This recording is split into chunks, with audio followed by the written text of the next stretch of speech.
Lord be with you. A reading from the Holy Gospel according to Luke.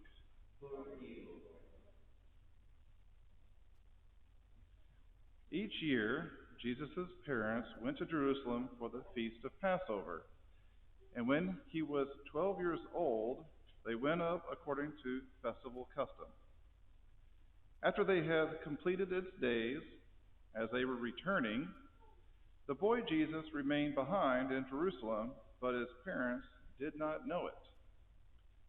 Thinking that he was in the caravan, they journeyed for a day and looked for him among their relatives and acquaintances, but did not find him.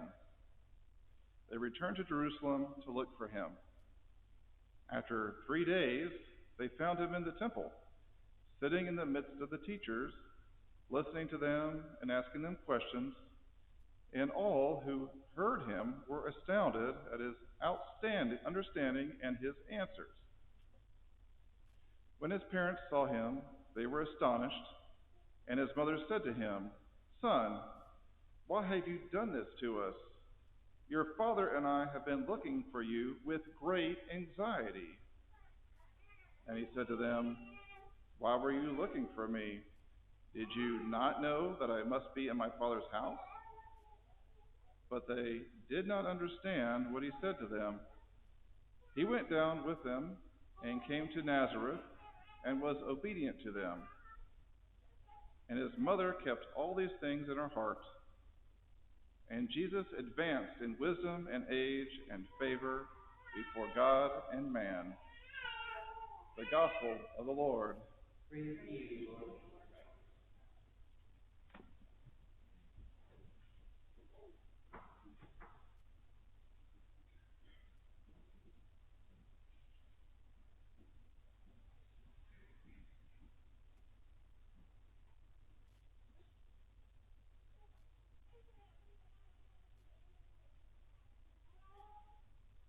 The age of 12 is a significant time in the lives of young people.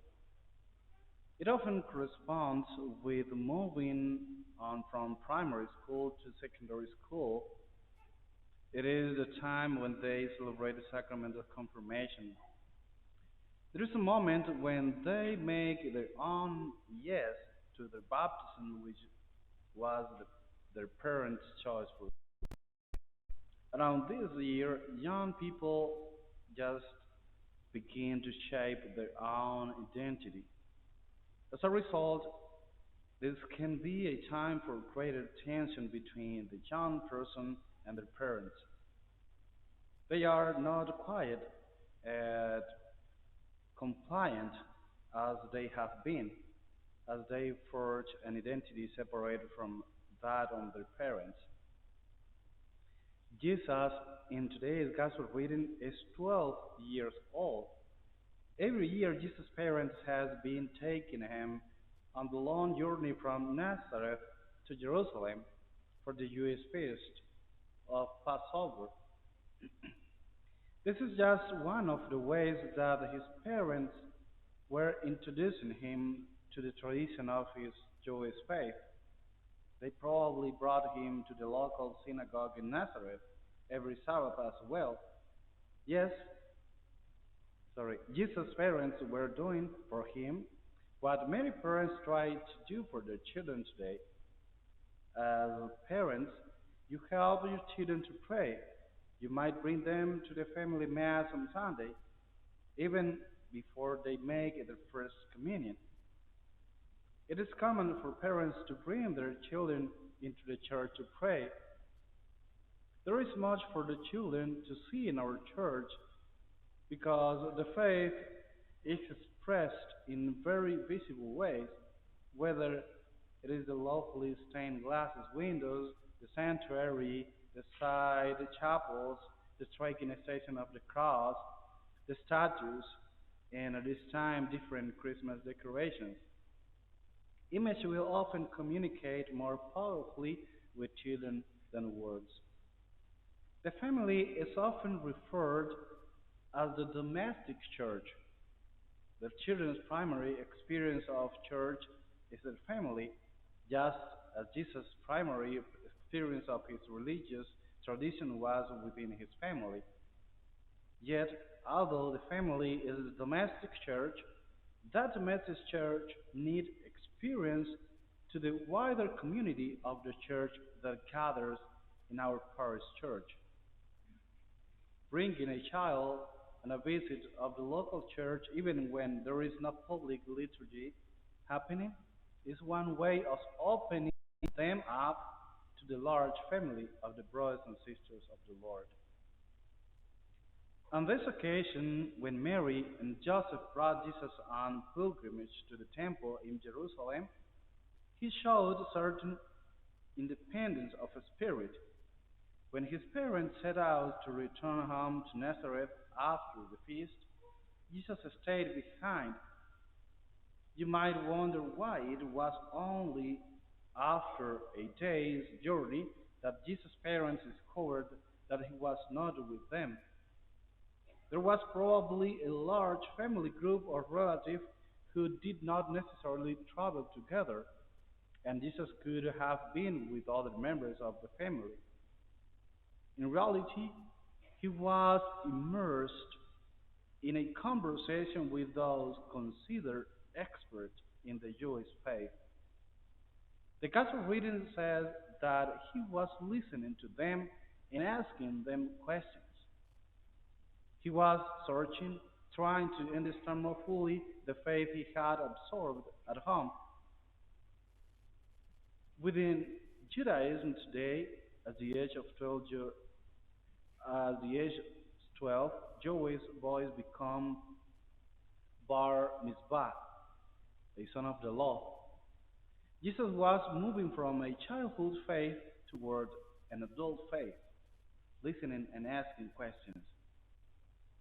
Many of us will have experienced the exploratory question of the young person about God and God's relationship with us. We need to keep on creating spaces where children and young people can ask religious questions, where they can give expression to their searching spirit. There was, of course, something unique about this particular young boy. There is clear from the exchange between himself and his parents when they eventually found him after 3 days, when Mary declares that she and his father Joseph had been looking for him anxiously. Jesus replied that he needed to be busy with his heavenly Father's affairs. It is as if, even at this young age, Jesus was aware of his primary loyalty was to God, his heavenly Father, and to the work that God was entrusting to him. Less than 20 years later, Jesus would begin